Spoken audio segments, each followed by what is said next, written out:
chers élèves de la deuxième année. Aujourd'hui, on va voir une petite révision de tout le programme du première année internationale.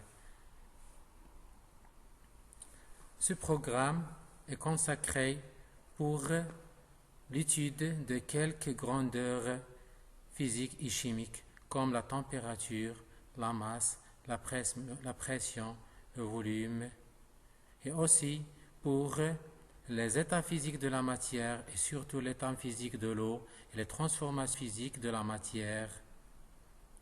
Et aussi le chapitre de l'électricité concernant les montages et aussi les mélanges et les techniques de séparation des mélanges. Donc on commence par le résumé du cours de première année, ou on peut dire le texte diagnostique de la deuxième année. Quels sont les états de la matière? On sait que la matière se divise en trois états. L'état solide, l'état liquide et l'état gazeux. Chaque état se caractérise par plusieurs propriétés. Par exemple, pour l'état solide, elle possède une forme propre qui ne change pas. Pour l'état liquide, désolé, c'est une erreur. Pour l'état liquide, la surface libre au repos est plane et horizontale. Mais pour l'état gazeux se caractérise par l'expansion et la compression. Et c'est une faute dans l'écriture. On va classer des matières selon leur état physique. Par exemple, on a le sel, l'eau, l'huile, l'air, la buée, le nuage, la fumée et la glace. On va classer dans trois cases, les solides, les liquides et les gaz. Le sel, le milh. Le sel, c'est un solide. L'eau, le ma. L'eau est un liquide. L'huile, zit. L'huile est un liquide. L'air, le hawa. L'air est un gaz. La buée, le foie. La buée, c'est un liquide. Ça veut dire des petites gouttes d'eau. Le nuage aussi, ce sont des petites gouttelettes d'eau. Donc, c'est un liquide. La fumée, c'est des petites particules solides. Donc, c'est un solide. La glace, c'est un solide aussi. Les transformations de la matière et surtout de l'eau dans la nature. On sait qu'on trouve l'eau dans la nature dans trois états physiques. L'état solide, l'état liquide et l'état gazeux. Donc, l'eau solide s'appelle la glace. L'eau liquide, on les appelle l'eau. Mais l'eau gazeuse s'appelle la vapeur d'eau. Donc, l'eau peut se transformer d'un état à l'autre dans la nature. On a quatre transformations. La première transformation, c'est la transformation de l'état solide vers l'état liquide. Cette transformation s'appelle la fusion. Pour la deuxième transformation, la transformation inverse de l'état liquide vers l'état solide s'appelle la solidification. Pour la troisième transformation de l'état liquide vers l'état gazeux, on les appelle la vaporisation. Et la dernière transformation de l'eau dans la nature, c'est de l'état gazeux vers l'état liquide. Cette transformation s'appelle la liquéfaction. Donc on a quatre transformations de l'eau dans la nature. La fusion, la solidification, la vaporisation et la liquéfaction. Le modèle particulier de la matière. La matière possède un modèle. Et pour chaque état physique, on a un modèle. On a trois modèles. Regardez les trois modèles. Le premier modèle se caractérise par des particules qui sont compactes, ordonnées et liées. Ce modèle s'appelle le modèle de l'état solide. Le deuxième modèle, c'est un modèle compact mais non lié et non ordonné. Le deuxième modèle, c'est le modèle de l'état liquide. Le troisième modèle, c'est un modèle qui est non ordonné, non lié, donc il se caractérise par des particules qui sont toujours en mouvement. Donc ce modèle s'appelle le modèle de l'état gazeux. on va compléter un tableau concernant les grandeurs physiques qu'on a étudiées l'année dernière et on va désigner le symbole de ces grandeurs et l'unité, surtout l'unité internationale. Donc l'année dernière, on a vu la masse. Quel est le symbole de la masse? La masse, son symbole, c'est M. En général, le symbole, c'est la première lettre. En général, mais ce n'est pas toujours, c'est souvent. Pour le volume, son symbole, c'est V. Pour la pression, c'est P. Pour la température, c'est T. Pour la masse volumique, c'est ρ. Comme P, mais ce n'est pas P. C'est une lettre grecque qui s'appelle ρ. La masse possède une unité. Surtout l'unité internationale, c'est le kilogramme. Pour le volume, l'unité internationale, c'est le mètre cube. Pour la pression, l'unité internationale, c'est le pascal. P majuscule, A minuscule. Pour la température, son unité, ce n'est pas international, mais son unité usuelle qu'on utilise souvent, c'est le degré Celsius. Pour la masse volumique, c'est la masse sur le volume, donc c'est le kilogramme sur le mètre cube. Donc chaque grandeur chimique, ce sont des grandeurs chimiques, chaque grandeur possède toujours un symbole et une unité. Soit l'unité internationale, soit parfois on utilise des unités usuelles comme la température ici. Les conversions. On va voir les conversions. On va voir 3 conversions. Du gramme vers le kilogramme, de mètre cube vers le litre et de kilogramme par mètre cube vers le centimètre, gramme par centimètre cube. Pour faire ces conversions, il faut tracer des tableaux convenables. Par exemple, pour la première conversion, on va tracer le tableau des unités de masse. Donc voilà le tableau des unités de masse. Donc on écrit le chiffre dans le tableau. Toujours, on commence par le chiffre des unités. Ici, 350, dans 350, on a un chiffre des unités, c'est le 0. Donc, je vais écrire le 0 dans la case du gramme, comme ça. Puis, j'écris les autres chiffres, 5 et 3. Maintenant, je vais convertir ce nombre vers le kilogramme. J'ajoute les zéros, soit à droite, soit à gauche. Donc, je trouve combien? 0,35. Et j'écris 0,35. Pour la deuxième conversion, il faut tracer un tableau des unités de volume. Voilà le tableau des unités de volume. Voilà le mètre cube, le décimètre cube, le centimètre cube. Et j'ajoute aussi les unités de capacité. Et l'unité principale de capacité, c'est le litre. Donc j'ajoute le litre dans la case des unités de décimètre cube, comme ça. Car 1 litre est égal à 1 décimètre cube. Et j'ajoute les multiples de litres et les sous-multiples de litres. Et j'écris le nombre en utilisant les chiffres des unités. Ici, 2,5, le chiffre des unités c'est 2. Donc j'écris 2 dans la case des unités de mètres cubes, comme ça. 2, et j'ajoute le 5. Puis, j'ajoute les zéros. J'obtiens maintenant 2500 litres, comme ça. Pour la troisième conversion, c'est une conversion composée. Donc, dans la conversion 2, 900 kg par mètre cube, c'est 900 kg sur 1 mètre cube. Donc, il faut transformer 900 kg vers le gramme et 1 mètre cube, vers le centimètre cube. Donc, j'écris dans le tableau des unités de masse 900 kg. Comme ça. Je commence toujours par le chiffre des unités et j'ajoute les zéros pour avoir cette valeur en grammes, comme ça. Donc ça donne 900 000 grammes. Puis, je vais faire la conversion de 1 mètre cube vers le centimètre cube. J'écris dans le tableau 1 mètre cube, 1, et je vais convertir cette valeur vers le centimètre cube. J'ajoute les zéros, j'obtiens 1 million. Donc, la valeur finale, c'est 900 000 grammes sur 1 million est égal à 0,9. Maintenant, je passe à la notion de masse volumique. Donc, la masse volumique, c'est quoi la masse volumique? La masse volumique, c'est la masse sur le volume. Son symbole, c'est ρ.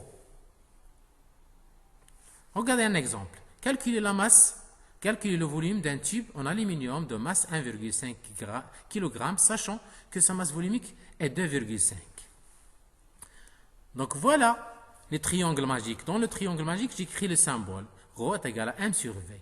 Donc, pour trouver V, il faut que je cache V. Qu'est-ce que j'obtiens? J'obtiens M sur Rho. Donc, pour calculer V, j'écris V est égal à M sur Rho. Puis, j'utilise l'application numérique 1,2 kg sur 2,5 g par centimètre cube. Donc, il faut convertir. J'obtiens 1200 g sur 2,7 g par centimètre cube. Et finalement, je trouve 444,44 centimètres cubes. Maintenant, je passe au mélange. On a vu l'année dernière que les mélanges se divisent en combien de types? Se divisent en deux types. Les mélanges qui s'appellent les mélanges homogènes, comme l'eau douce, l'eau, l'air, la limonade, et les mélanges hétérogènes, comme l'eau et l'huile, l'eau et le sable, l'eau et le pétrole. Toujours, pour distinguer entre homogène et hétérogène, le mélange homogène, on ne peut pas distinguer ses constituants avec l'œil nu. Mais le mélange hétérogène, on peut distinguer ses constituants avec l'œil nu. Donc, puis on a vu les techniques de séparation des mélanges. Donc, pour séparer les mélanges, il y a trois techniques de séparation. La technique 1, c'est la décantation. Elle est utilisée pour séparer des liquides non miscibles. La technique 2, c'est la technique de filtration. Elle est utilisée pour séparer un solide d'un liquide. Et la technique 3, c'est la distillation. La distillation, elle est distinguée pour séparer les constituants d'un mélange homogène. Donc on a trois techniques, la décontaction, la filtration et la distillation. La décontation sert à séparer deux liquides non miscibles, comme l'eau et l'huile. La filtration sert à séparer un mélange hétérogène constitué d'un solide et d'un liquide. Et la distillation sert à séparer un mélange homogène, c'est-à-dire une solution comme l'eau minérale. Puis on a vu le chapitre 2, c'est le chapitre de l'électricité. On a commencé l'étude de ce chapitre avec le circuit électrique simple. Donc le circuit électrique simple, il est constitué de 4 éléments. Quels sont ces 4 éléments? Donc les 4 éléments sont le générateur, qu'on appelle parfois la pile ou parfois la batterie, le récepteur comme la lampe, comme par exemple le moteur, etc.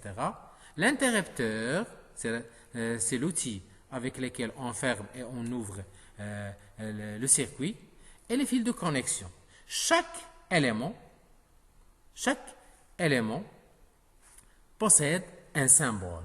Voilà le symbole du générateur et de la lampe et le symbole de l'interrupteur. Ce symbole, c'est le symbole de l'interrupteur fermé. Et les fils de connexion, ce sont tout simplement des fils, des lignes, soit horizontales, soit verticales.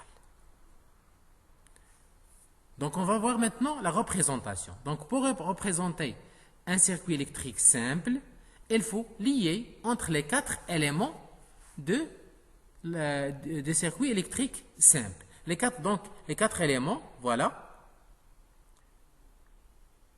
Le générateur, l'interrupteur et la lampe, on lie ces 3 éléments avec des fils de connexion. Toujours, il faut tracer des lignes soit horizontales, soit verticales. Puis on a vu les types de mélanges, les types de montage électriques. Donc, quels sont les types de montage électrique? On a vu 2 types de montage électrique. Voilà le type 1 et voilà le type 2. Donc, regardez, dans le type 1, on a une seule boucle. Mais dans le type 2, on a 2 boucles.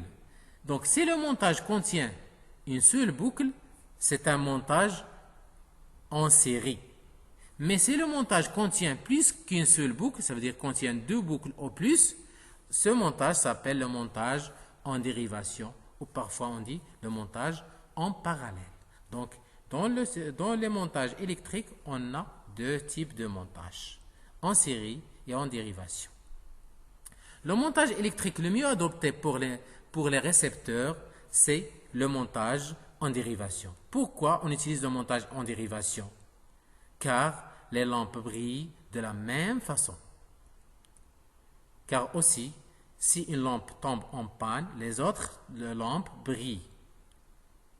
Car aussi, si une lampe est dévissée, les autres lampes continuent à briller de la même manière.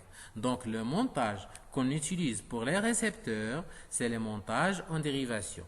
Donc, les récepteurs, il faut éviter de monter les récepteurs en série. Les grandeurs électriques.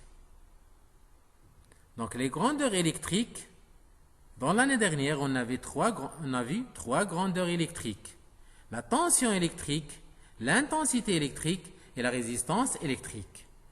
Donc, on va désigner pour chaque grandeur le symbole, l'unité et l'appareil de mesure. Donc, le symbole de la tension électrique, c'est U. Son unité internationale, c'est le volt. Son appareil de mesure, c'est le voltmètre.